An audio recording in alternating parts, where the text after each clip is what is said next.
All right, so here I am. As requested, I'm making a low effort interns video for Blake's birthday. So I figured that I would rank all of Spider Man's zingers from the pilot episode of the 1981 Spider Man cartoon, Bubble, Bubble, Oil, and Trouble, in which, of course, Spider Man faces off against Doc Ock, who is attempting to take over the world by controlling the entire world's oil supply. And we're starting off strong in this episode with here's the first exchange. I've done it. Only the mechanical arms of Dr. Octopus could have stolen this $1,000,000 ruby. And only the wiggly webbing of Spider Man is going to make you wish you never tried. You know? Of course, the context of this is Dr. Octopus is stealing a $1,000,000 ruby in order to upgrade his mechanical arms. And we're starting off strong. I'm going to have to put this one in S tier because, you normally don't think of wiggly webbing as a terribly threatening phrase, but, it just fits Spider-Man's character so well, and I really think he does make it work. And unfortunately, we're going to have to follow it up with something that's a little bit less strong because the next zinger on the list is, hey, that's a crummy way to say hello. Now, of course, the context for this remark is that Dr. Octopus has just flung Spider-Man from the top of the building, and he has landed heavily on the ground. And while it is a crummy way to say hello, I just don't feel like it has the same wow factor as the wiggly webbing of Spider-Man. It's not terribly specific to either Spider-Man or Dr. Octopus. This isn't quite a D tier for me, but I gotta put it in C tier. And now, following that one up is another one that's kind of baffling. You can stop worrying, Blue Eyes. The context for this is Dr. Octopus has briefly lost sight of where Spider-Man is, and Spider-Man has showed up. But the bizarre thing is that Dr. Octopus, throughout this entire episode, is wearing goggles, so Spider-Man has no way of knowing what color Dr. Octopus's eyes actually are. So this would normally be D tier, but I feel like this is just... it's so bizarre that I have to bump it up 2 spots, I feel like, because I have a lot of... I watched this 2 nights ago, and I have a soft spot in my heart for You Can Stop Worrying, Blue Eyes. So I got to bump this up to B tier, even though logically it makes very little sense that Spider-Man would call Dr. Octopus Blue Eyes. Immediately following that, You Can Stop Worrying, Blue Eyes, we have Here's Spidey. Now, this is a reference to the film The Shining, starring Jack Nicholson. Directed by... Kubrick. I can't remember his first name for some reason. And this is a part of kind of a miniature series of Spider-Man zingers that have to do with classic films. This one, I'm going to put it in B tier also. There's really nothing that special about it. He doesn't really do anything The Shining specific. He just kind of swings in. But, it's a solid effort. He has a lot going on at that moment. Next up, Dr. Octopus says, "So what do I have to do to get rid of you?" And then Spider-Man responds with, "For starters, you could try eating onions." Now, once again, this is accurate. If Dr. Octopus began to eat a lot more onions, then perhaps Spider-Man would find his company a lot less pleasant because of the odor and would begin to avoid him and neglect his crime-fighting responsibilities. But once again, this has very little to do specifically with Spider-Man or Dr. Octopus or their immediate conflict at the moment. None of this has anything to do with onions. Therefore, I'm going to have to place this in C tier. Also in C tier is the next zinger. That does it. I'm quitting your fan club. Now, the context for this remark is that once again Spider-Man has been thrown off the roof by Dr. Octopus's mechanical arms. And while it does make sense that if he were a member of Dr. Octopus's fan club at that time, he would want to leave it. And while it is enjoyably, laughable that Spider-Man would be a member of the Dr. Octopus fan club, I'm going to say that once again, this has very little to do with the immediate situation or any of the characters involved in the immediate situation. So once again, I'm going to have to put this in C tier.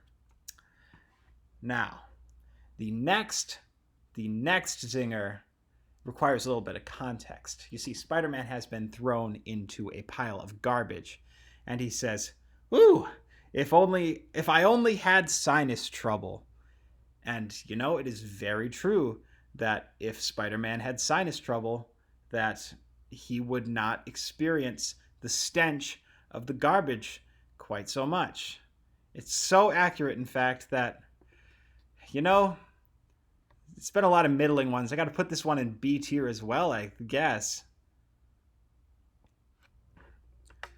Following this one, I'm starting to look at all of these zingers I've already placed in the tier list, and I'm starting to doubt myself. I'm starting to think maybe that the Onion one should be a little higher, and the Here's Spidey one should be a little lower. But, it is set in stone, so there is nothing I can do. The next one, of course, comes from Peter Parker, actually, not Spider-Man, because he is in his alter ego. He says, "I must have overslept," to which Aunt May responds, "Well, you mustn't be late for school, dear. Remember, the early bird catches the worm." And Spider-Man responds to that with, "Speaking of worms, anything on the radio about Doc Ock?" And while it is, it's kind of funny that he would call Dr. Octopus a worm, because, that's a bit of an insult. But Dr. Octopus, in point of fact, is not terribly similar to a worm. He is, in fact, more similar to an octopus. I don't know why Spider-Man has forgotten this fact, but I'm going to have to put this in C tier. The next one also requires quite a bit of context. You see, Spider-Man is once again in his Spider-Man getup. He's in a lab where Dr. Octopus is extending his mechanical arms to steal a precious gemstone. And Spider-Man shows up, and the lab technicians say, "Spider-Man, what do you want? Try anything and I'll call campus security." See, this lab is on the property of the school. And Spider-Man says, "Forget security. This looks like a case for Roto-Rooter." Now, Roto-Rooter is a company that unclogs, plumbing and drains. And the joke here is that Dr. Octopus's extendable arms look a bit like a drain unclogger. I was not elderly enough to understand this reference, so I'm going to have to put this once again in C tier. Roto-Rooter. The next zinger is, "Oh, now that you need me, I become Mr. Wonderful, huh?" Now this shows quite a bit of self-awareness on Spider-Man's part, because he knows that he's, a bit of an outcast, a bit of a pariah, due in no small part to the biased reporting of one J. Jonah Jameson. No one's a huge fan of Spider-Man until they need to be rescued by Spider-Man. In fact, this point is brilliantly illustrated in Spider-Man 2, the Sam Raimi film. But still, this doesn't really have the wow factor. So I'm once again going to have to put this in C tier. A lot of these belong in C tier, unfortunately. Now, this next one, though, I believe is going to clear the C tier. It's going to be better than C tier, because the context for this one is that Spider-Man is being grappled by Dr. Octopus's extendable tentacles, and he says, "Hey, cut it out! Let go! Let go!" To which Dr. Octopus responds by throwing him to the ground once again, and Spider-Man responds to that with, "Boy, I gotta be more careful of what I say." And, this is kind of a classic. You see this in such films as The Dark Knight, where Batman says, "Let her go," and then the Joker, drops Rachel out of a window because he's technically following Batman's instructions. So since this is such a classic, I'm going to bring this a little bit out of C tier into B tier. Put it right there on the end next to Here's Johnny. And once again, with our next one, we have another wonderful glimpse into Spider-Man's awareness of his own condition. Because Spider-Man, appears on the street and people see Spider-Man and they say, "Hey, Spidey." And then Spider-Man says, "Sorry, folks, no time for autographs, but you may applaud if you wish." This is once again showing Spider-Man's awareness of the fact that he is not a terribly popular superhero. He's seen as a bit of a menace. In fact, at the very end of the episode, his own Aunt May says, "Oh, that horrible Spider-Man." So and if Aunt May knew that he was Spider-Man, well, that would be no good because Spider-Man is a bit of an outcast in the city of New York.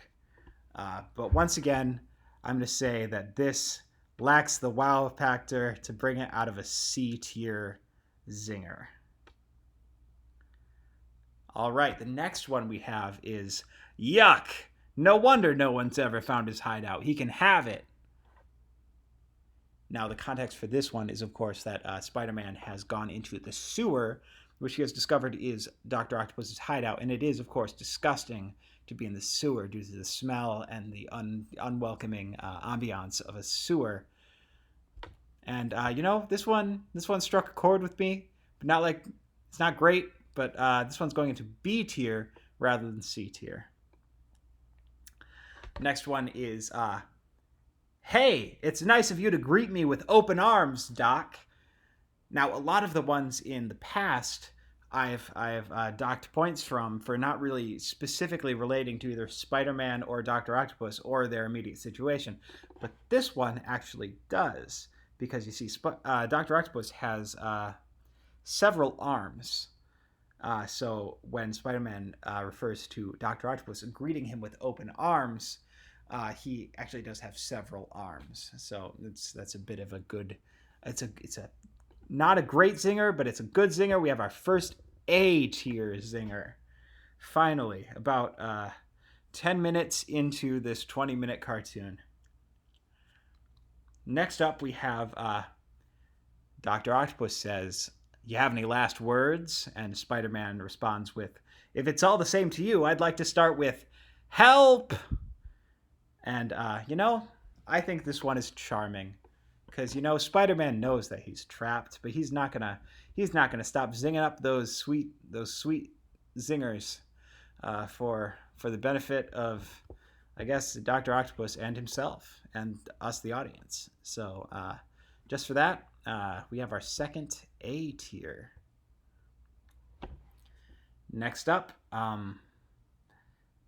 this is, of course, immediately following the previous zinger, is Dr. Octopus says something like, "I'm getting real sick of your jokes, Spider-Man." Spider-Man responds with, "You sure? Did I ever tell you the one about the pew?" The pew, of course, is Dr. Octopus's newly enhanced laser tentacle shooting a laser at Spider-Man, to which Spider-Man responds, "Hey, you could have waited till I got to the punchline." Now, this one's okay, but I have to dock it points because it obviously would have been better if Dr. Octopus punched Spider-Man instead of lasering him. So for that reason, we're gonna go with B tier, because a lot of the C tiers aren't actually zingers, and this one isn't either. But well, Anyway, the next one is, "Thanks for the free show. When's the commercial?" Now, of course, the context for this one is that Dr. Octopus is demonstrating his newly enhanced tentacles, one of which has a diamond saw at the end. This is, of course, why he had to steal a diamond in order to create a diamond saw. And Dr. Octopus uses this diamond saw to cut a metal ladder that's next to Spider-Man and bend it over, trapping Spider-Man against the wall with the rungs of this metal ladder. And of course, if this were a show, and in fact, an extra layer of irony, because this is in fact a show that we, the audience, are watching. But if this were a show, then Spider-Man would want to see a commercial instead, because this show involves him being trapped, which is no good for Spidey. So this does, that has that going on. I have nothing else to say. I guess I'm going to put this in B tier. The next one is Ixnay on the bath, Doc. I never take one without my rubber ducky. Now, this one, Dr. Octopus has wrenched a water pipe out of place and is flooding the sewer so that Spider-Man, who is, as you may remember, trapped against the wall, will drown. And I like this one quite a bit mostly because of my great fondness for Bert and his roommate Ernie, who loves rubber duckies. So indirectly, my love of Bert is going to cause me to bump this one up to an A tier. The next one is if I don't break loose, it's the end of Spider-Man. And even worse, I won't get my homework done. And, this one has a bit of, irony going on, because you wouldn't expect Spider-Man to be a little more worried about his homework than about drowning. The end of Spider-Man means that he would drown. And that's no good also. So that's pretty ironic, and because of that irony going on, I'm going to put this one squarely in B tier. Next one also has some irony going on, because in the same situation, Spider-Man says, "Boy, I never thought I'd envy a goldfish." And of course, you wouldn't expect a mighty superhero like Spider-Man, in fact, an amazing superhero, the Amazing Spider-Man, to envy just a lowly goldfish. So that kind of contrast provides a certain level of humor that we can all laugh about. So I'm going to place this one in A tier as well. The next one up we have is Don't Fail Me Now, My Little Squirter. Now, the context of this one is that Spider-Man is attempting to use his web slingers underwater, and he kind of expects them to be jammed, but he still wants them to work because he needs to grab, a bottle of acid that he can use to dissolve the ladder. And I'm not really going to talk anymore about this one. I'm just going to place it into S tier and move on to the next one, which frankly disgusts me. I'll never take a bath again. This is just a lazy retread of Ixnay on the bath dock. Frankly, it makes me want to vomit. I'm going to put it in D tier for lack of effort. The next one is, Hey, can I believe my little shell-like ears? The context for this one is that Spider-Man has heard a newspaper boy saying something about all the oil in the United States disappearing. And he's looking for Doc Ock, and he expects that Doc Ock has something to do with this, and this will help lead him to Doc Ock. Now, the thing about Spider-Man is he doesn't, to my knowledge, have shell-like ears. I do not believe that is a attribute of a spider, or, of course, of Spider-Man, who has the powers of a spider. So this makes very little sense, but just because of the audacity of saying such a weird thing, I'm going to put this one in B tier as well. This next one is this guy's got more tricks up his tentacles than I almost said musician. This guy's got more tricks up his tentacles than a magician. Now, of course, you'd expect him to say tricks up his sleeve, but sleeves are worn on arms, and what are arms but tentacles? And how many tentacles does Dr. Octopus have? 4 of them, I believe. And, of course, 2 arms as well. So that would place, this is another wonderful example of a zinger that has to do with the person he's zinging as opposed to just being a random collection of words. And for that reason, I placed this one in A tier. All right, next is Hi, neighbor. Greetings from your welcome wagon. Now, the context of this one is he's about to fight Dr. Octopus again, of course. But there's no wagon involved.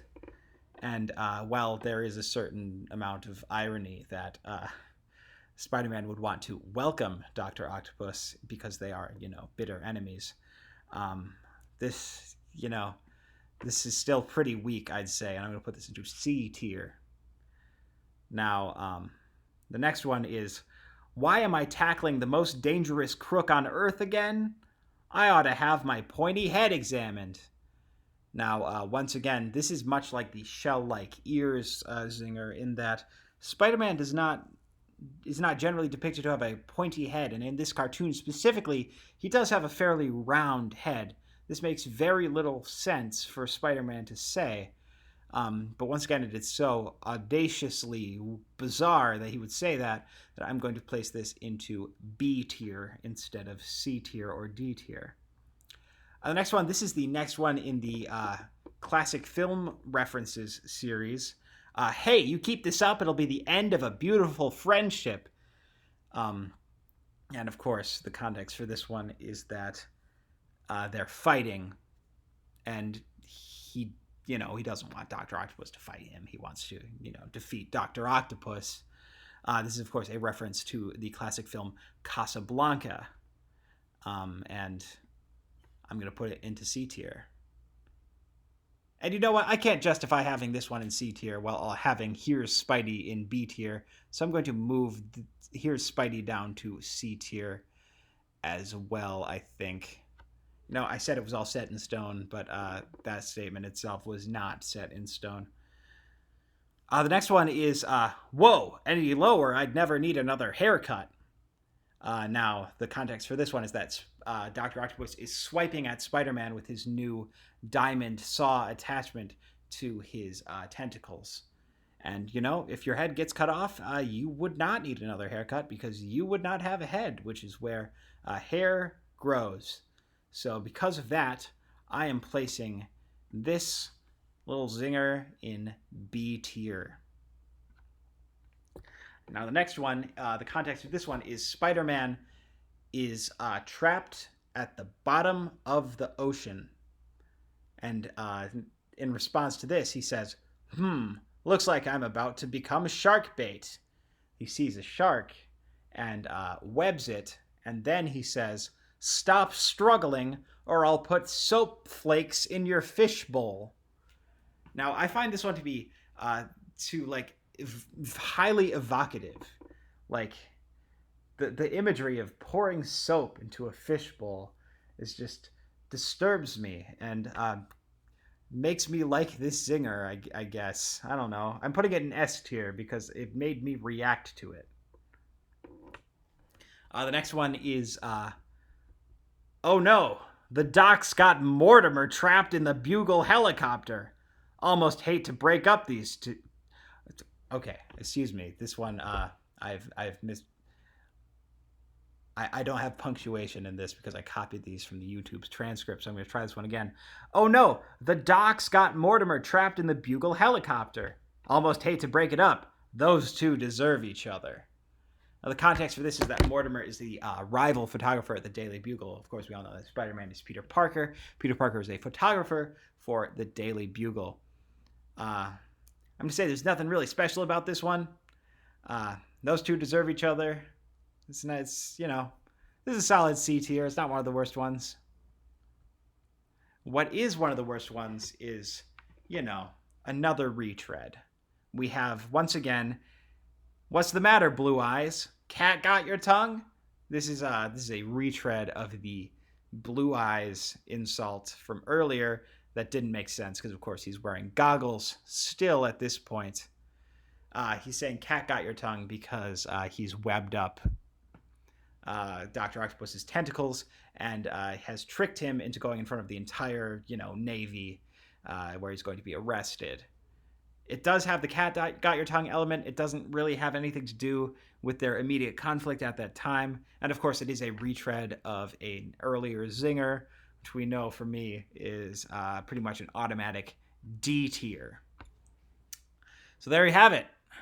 These are a ranking of all the zingers in the pilot episode of Spider-Man 1981. Happy birthday, Blake. I hope this is what you wanted.